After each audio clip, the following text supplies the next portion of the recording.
ಪ್ರತಿಯೊಬ್ಬ ವ್ಯಕ್ತಿಯು ಸುಖ ಶಾಂತಿಯಿಂದ ಜೀವನ ನಡೆಸಬೇಕೆಂದು ಎಲ್ಲಾ ಸುಖದ ಸಾಧನಗಳನ್ನು ಸಂಶೋಧಿಸಿದ್ದೀರಿ. ಆದರೆ ಈ ಸುಖದ ಸಾಧನಗಳು ನನಗೆ ಶಾಂತಿಯನ್ನು ನೀಡುತ್ತಿಲ್ಲ.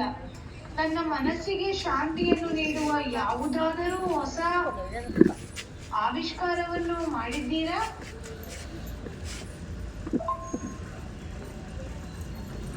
ವಿಜ್ಞಾನದ ಮುಖಾಂತರ ಹೊಸ ಹೊಸ ಸಂಶೋಧನೆಗಳನ್ನು ಮಾಡಿ ಜನತೆಯ ಜೀವನವನ್ನು ಸುಖ ಶಾಂತಿ ಹಾಗೂ ಸಮೃದ್ಧಿಯಿಂದ ಕೂಡಿರುವಂತೆ ಮಾಡುವುದೇ ನಮ್ಮ ಲಕ್ಷ್ಯವಾಗಿದೆ, ಉದ್ದೇಶವಾಗಿದೆ.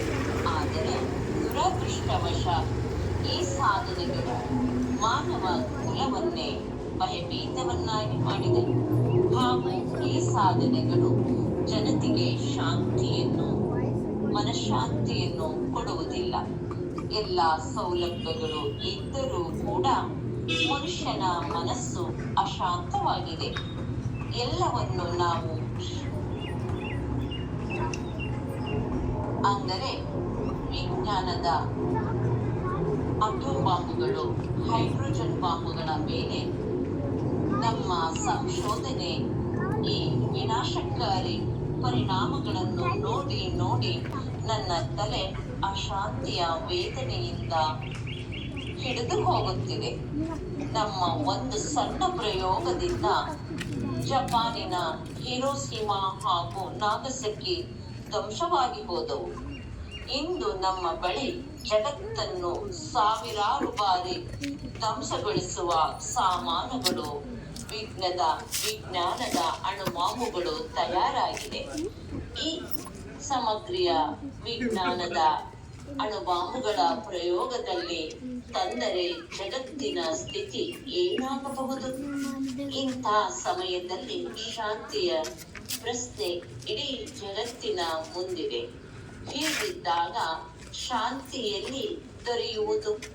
ಜಗತ್ತಿನ ಸ್ಥಿತಿ ಏನಾಗಬಹುದು?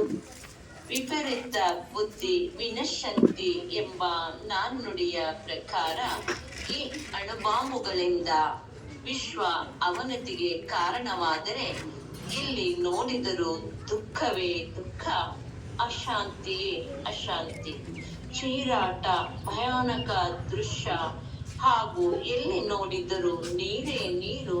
ಈ ದುಃಖವು ನೋಡಲಾರೆ.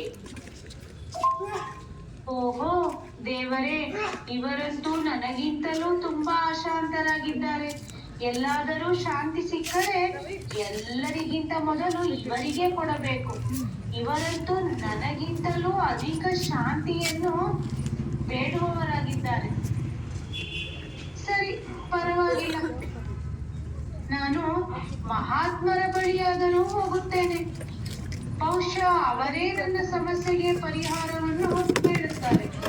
ಮಹಾತ್ಮರು ಯಾವುದೋ ಒಂದು ಮಂತ್ರವನ್ನು ಜಪಿಸುತ್ತಿದ್ದಾರೆ. ಮಹಾತ್ಮರಿಗೆ ನಮಸ್ಕಾರ. ಮಹಾತ್ಮರೇ, ಮನಸ್ಸಿನ ಶಾಂತಿಯನ್ನು ಅನೇಕ ಕಡೆಗಳಲ್ಲಿ ಹುಡುಕುತ್ತಾ ನಾನು ಬಹಳ ಆಸೆಯಿಂದ ತಮ್ಮ ಬಳಿ ಬಂದಿದ್ದೇನೆ. ನನ್ನ ಆಸೆ ತಮ್ಮ ಬಳಿ ಪೂರ್ಣವಾಗುತ್ತದೆ ಎಂದು ಪೂರ್ಣ ವಿಶ್ವಾಸ ಇದೆ. ತಾವಂತೂ ಮನೆ ಮಠಗಳನ್ನು ತ್ಯಾಗ ಮಾಡಿ ಪರಮಾತ್ಮನಿಗೆ ಶರಣು ಎಂದು ಬಂದಿದ್ದೀರಿ. ತಮಗೆ ಡೈರೆಕ್ಟ್ ಪರಮಾತ್ಮನ ಜೊತೆ ಸಂಬಂಧವಿರಬೇಕಲ್ಲವೇ? ನನ್ನ ಶಾಂತಿಯ ಈ ದಾಹವನ್ನು ತಾವೇ ತಣಿಸಬಹುದು. ಮಹಾತ್ಮರೇ, ದಯಮಾಡಿ ನನ್ನ ಇಚ್ಛೆಯನ್ನು ಪೂರ್ಣ ಮಾಡಿರಿ. ಸುಖಿಯಾಗಿರು ಮಗು, ಸುಖಿಯಾಗಿರು. ಶಾಂತಿ ಬೇಕೆನ್ನುವುದು ಮಾತ್ರ ನಿನ್ನೊಬ್ಬನ ಇಚ್ಛೆಯಲ್ಲ. ಇದು ಇಡೀ ಜಗತ್ತಿಗೆ ಒಂದು ಸವಾಲಾಗಿದೆ. ಸ್ವಲ್ಪ ಸಮಯವಲ್ಲ, ಇಡೀ ಜೀವನವೇ ಶಾಂತಿಯುತವಾಗಿರಬೇಕಾಗಿದೆ. ಅದಷ್ಟೇ ಅಲ್ಲದೆ ಮರಣದ ನಂತರವೂ ಕೂಡ ಶಾಂತಿ ಬೇಕಾಗುತ್ತದೆ. ನಾವು ನಮ್ಮ ತಪಸ್ಸಿನ ಬಲದಿಂದ ಸ್ವಲ್ಪ ಜನರಿಗೆ ಸ್ವಲ್ಪ ಸಮಯ ತಿಳಿಸಿ. ಅವರು ಯಾರು, ಎಲ್ಲಿರುತ್ತಾರೆ ಮಾಡಿ ನನಗೆ ಅರಿವು ಮೂಡಿಸಿ. ಹೇ ಪರಮಾತ್ಮನೇ, ನೀವೇ ಹೇಳಿ, ಎಲ್ಲಿದ್ದೀರಿ ನೀವು? ನಿಮ್ಮ ಹೆಸರೇನು? ಹೇಗಿರುತ್ತೀರಿ? ಮಹಾತ್ಮರೇ, ಪರಮಾತ್ಮನು ನನಗೆ ಎಲ್ಲಿ ಸಿಗುತ್ತಾನೆ ಎಂಬುದನ್ನು ದಯಮಾಡಿ ತಿಳಿಸಿಕೊಡಿ. ನನ್ನಪ್ಪ ಎಲ್ಲಿದೆಯಪ್ಪ ಭಗವಂತ? ಮಗು, ನಾನು ಆ ಸ್ಥಳಕ್ಕೆ ಭೇಟಿ ಕೊಟ್ಟಿದ್ದೇನೆ. ಅದು ಮೌಂಟ್ ಅಬು, ರಾಜಸ್ಥಾನದಲ್ಲಿದೆ. ಮಗು, ನಿನಗೆ 1 ಗಂಟೆ ಶಾಂತಿ ಬೇಕಾದರೆ ನಿದ್ರಿಸು. 1 ದಿನ ಶಾಂತಿ ಬೇಕಾದರೆ ಮಾರುಕಟ್ಟೆಗೆ ಹೋಗಿ ಮನ ಬಂದಂತೆ ಖರೀದಿಸು. 1 ತಿಂಗಳ ಶಾಂತಿ ಬೇಕಾದರೆ ವಿದೇಶಕ್ಕೆ ಪ್ರಯಾಣಿಸು. 1 ವರ್ಷ ಶಾಂತಿ ಬೇಕಾದರೆ ಪಿತ್ರಾರ್ಜಿತ ಆಸ್ತಿಯನ್ನು ಅನುಭವಿಸು. ಇಡೀ ಜೀವನದಲ್ಲಿ ಶಾಂತಿ ಬೇಕಾದರೆ ಇತರರಿಗೆ ಸಹಾಯ ಮಾಡು. ಶಾಶ್ವತ ಶಾಂತಿ ಬೇಕಾದರೆ ನಿಮ್ಮನ್ನು ನೀವು ಅರಿಯಬೇಕು. ನಿಮ್ಮನ್ನು ನೀವು ಅರಿಯಬೇಕಾದರೆ ಬ್ರಹ್ಮಕುಮಾರಿ ಆಶ್ರಮಕ್ಕೆ ಭೇಟಿ ನೀಡಬೇಕು. ಅದು ಮೌಂಟ್ ಅಬುವಿನಲ್ಲಿದೆ, ರಾಜಸ್ಥಾನದಲ್ಲಿದೆ. ಅದು ಅವರ ಹೆಡ್ ಆಫೀಸ್ ಆಗಿರುತ್ತದೆ. ಹಾಗಾದರೆ ಮಹಾತ್ಮರೇ, ನನಗೆ ಪರಮಾತ್ಮನ ವಿಳಾಸವನ್ನು ತಿಳಿಸಿ. ಅವರು ಯಾರು, ಎಲ್ಲಿರುತ್ತಾರೆ? ದಯಮಾಡಿ ನನಗೆ ಅರಿವು ಮೂಡಿಸಿ. ಹೇ ಪರಮಾತ್ಮನೇ, ನೀವೇ ಹೇಳಿ, ಎಲ್ಲಿದ್ದೀರಿ ನೀವು?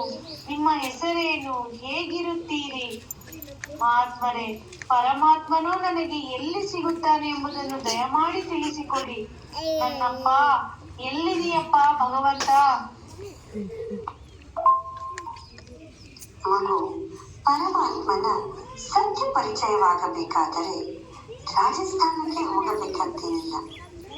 ಬ್ರಹ್ಮಕುಮಾರಿ ಆಶ್ರಮ ಇಡೀ ವಿಶ್ವದಾದ್ಯಂತ ಎಲ್ಲ ಕಡೆಯಲ್ಲೂ ವಿಶಾಲವಾಗಿ ಹರಡಿದೆ.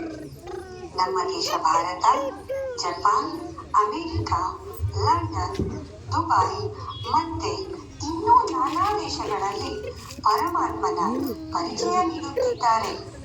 ಹಾಗೂ ಶಾಶ್ವತ ಶಾಂತಿಯನ್ನು ಸ್ವಯಂ ಪರಮಾತ್ಮನೇ ನೀಡುತ್ತಿದ್ದಾನೆ. ಭಗವಂತ, ನನ್ನ ಶಾಂತಿ ಹುಡುಕುವ ಈ ಪ್ರಯತ್ನದಲ್ಲಿ ನಾನು ಖಂಡಿತ ವಿಫಲವಾದ ಎನಿಸುತ್ತಿದೆ. ಎಲ್ಲಿಯೂ ನನಗೆ ಶಾಂತಿಯ, ಅದರಲ್ಲೂ ಸತ್ಯ ಶಾಂತಿಯ ಮಾರ್ಗವೇ ಗೊತ್ತಾಗುತ್ತಿಲ್ಲ. ಅರೆ, ನನ್ನ ಮನಸ್ಸಿಗೆ ಒಂದು ಯೋಚನೆ ಉಳಿಯುತ್ತಿದೆ. ಆರೋಗ್ಯ ಮಂತ್ರಿಗಳು ಏನೋ ಹೇಳಿದಾರಲ್ಲ. ಬ್ರಹ್ಮಕುಮಾರಿ ಅಕ್ಕನವರು. Brahmakumari meditation centre, correct. ಅಲ್ಲಿಗೆ ಹೋದರೆ ನನಗೆ ಶಾಂತಿಯ ಅನುಭೂತಿಯಾಗುತ್ತದೆ ಎಂದು ಹೇಳಿದರಲ್ಲವೇ? ನಾನೇಕೆ ಆ ಪ್ರಯತ್ನವನ್ನು ಮಾಡಬಾರದು? ನೋಡಿಯೇ ಬಿಡೋಣ. ನಾನೀಗ ಬ್ರಹ್ಮಕುಮಾರಿಯವರ ಆಶ್ರಮಕ್ಕೆ ಹೋಗುತ್ತೇನೆ. ಆಹಾ, ಇಲ್ಲಂತೂ ತುಂಬಾ ಶಾಂತಿಯ ಅನುಭೂತಿವಾಗುತ್ತಿದೆ. ಇಲ್ಲಂತೂ ಗೋಡೆಗಳಿಂದಲೂ ಕೂಡ ಶಾಂತಿಯ ವೈಬ್ರೇಷನ್ ಹರಡುತ್ತಿದೆ. ಓಂ ಶಾಂತಿ ಅಕ್ಕನವರೇ. ಅಕ್ಕನವರೇ, ನಾನು ಶಾಂತಿಯನ್ನು ಹುಡುಕುತ್ತಾ ಬಂದಿದ್ದೇನೆ. ಶಾಂತಿಗಾಗಿ ಅನೇಕ ಕಡೆ ಅಲೆದಾಡಿದ್ದೇನೆ. ಹೋದಲ್ಲೆಲ್ಲ ನಿರಾಶೆ ಕಾದಿತ್ತು. ನನ್ನ ಸಮಸ್ಯೆಗೆ ಸಮಾಧಾನ ಅವಶ್ಯವಾಗಿ ಇಲ್ಲಿಯೇ ಸಿಗುತ್ತದೆ ಎಂಬ ವಿಶ್ವಾಸದಿಂದಲೇ ಇಲ್ಲಿಗೆ ಬಂದಿದ್ದೇನೆ. ತಾವು ನನಗೆ ಆ ಶಾಂತಿದಾತನ ಪರಿಚಯವನ್ನು ಕೊಡುತ್ತೀರಾ?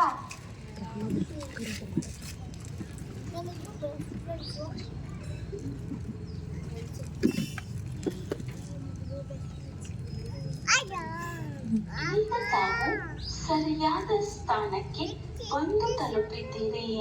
ವಾಸ್ತವದಲ್ಲಿ ಸತ್ಯ ಶಾಂತಿಯನ್ನು ಕೊಡುವವರಂತೂ ಒಬ್ಬ ಪರಮಪಿತ ಪರಮಾತ್ಮ ಶಿವ ತಂದೆಯಾಗಿದ್ದಾರೆ.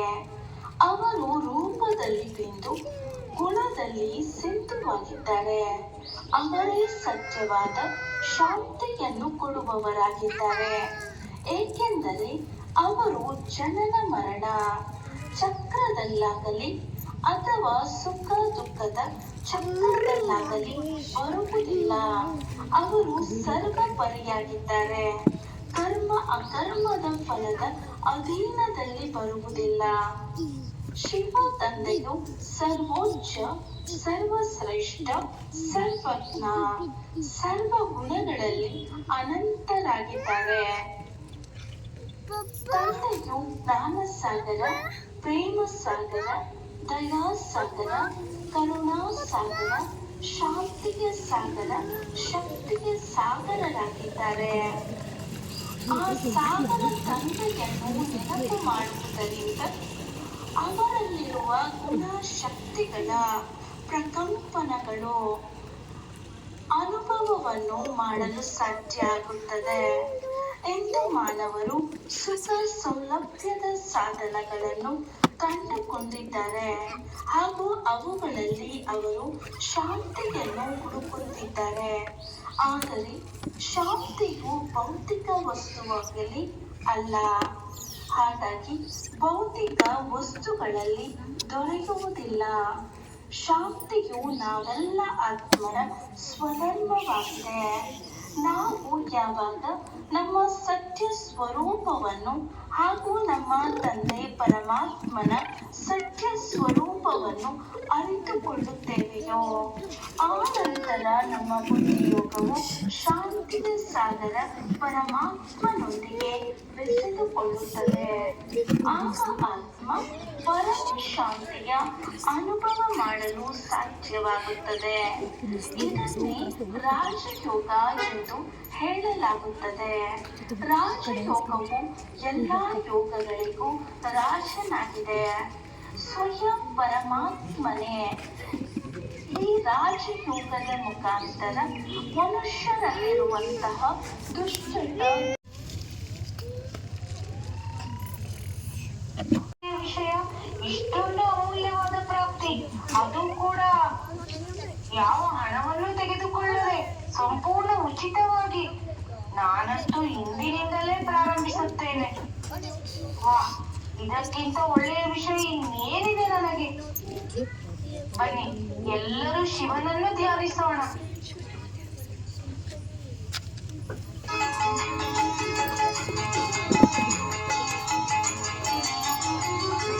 ವಿಶ್ವಶಾಂತಿಗಾಗಿ ನಡೆವ ರಾಜಯೋಗವು, ಸತ್ಯ ಶಾಂತಿ ಸಾರುತ್ತಿರುವ ದಿವ್ಯ ಜ್ಞಾನವು. ವಿಶ್ವಶಾಂತಿಗಾಗಿ ನಡೆವ ರಾಜಯೋಗವು, ಸತ್ಯ ಶಾಂತಿ ಸಾರುತ್ತಿರುವ ದಿವ್ಯ ಜ್ಞಾನವು. ಓಂ ಶಾಂತಿ.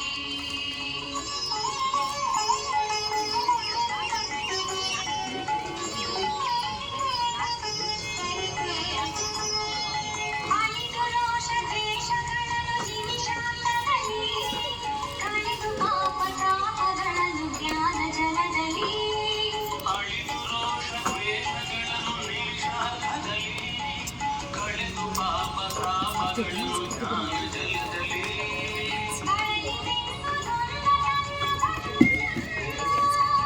ಬಳಲಿ ಬೆಳೆದು ನೊಂದ ತನ್ನ ಭಕ್ತರನ್ನು, ತಣಿಸಲೆಂದು ತೆರೆದಿರುವ ಶಿವನ ಜ್ಞಾನ ಮಂದಿರ.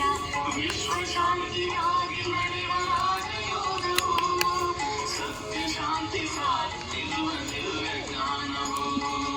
ಓಂ ಶಾಂತಿ.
ಎನ್ನುವುದು ಅನುಭವಿಸಿದ ಆಧ್ಯಾತ್ಮಿಕ ಅಮರ ಜ್ಞಾನವು ವಿಶ್ವಶಾಂತಿಗಾಗಿ ನಡೆವ ರಾಜಯೋಗವು ಸತ್ಯ ಶಾಂತಿ ಸಾರುತ್ತಿರುವ ದಿವ್ಯ ಜ್ಞಾನವು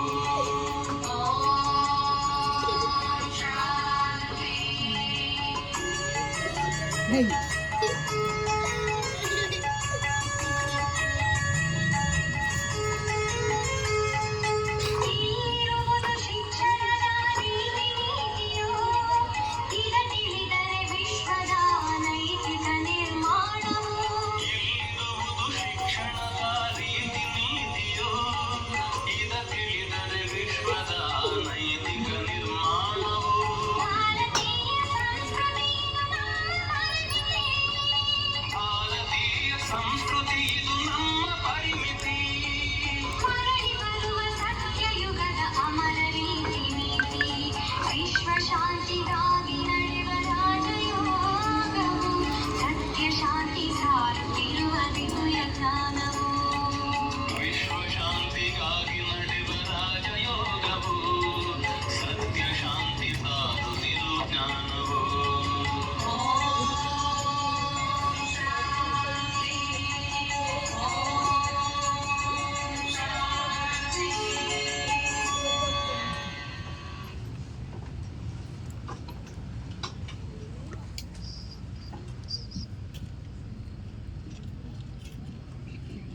ನನಗೀಗ ಶಾಂತಿ ಸಿಕ್ಕಿದೆ. ಶಾಂತಿ ಸಿಕ್ಕಿದೆ. ನನಗೀಗ ಶಾಂತಿ ಸಿಕ್ಕಿದೆ. ಓಂ ಶಾಂತಿ.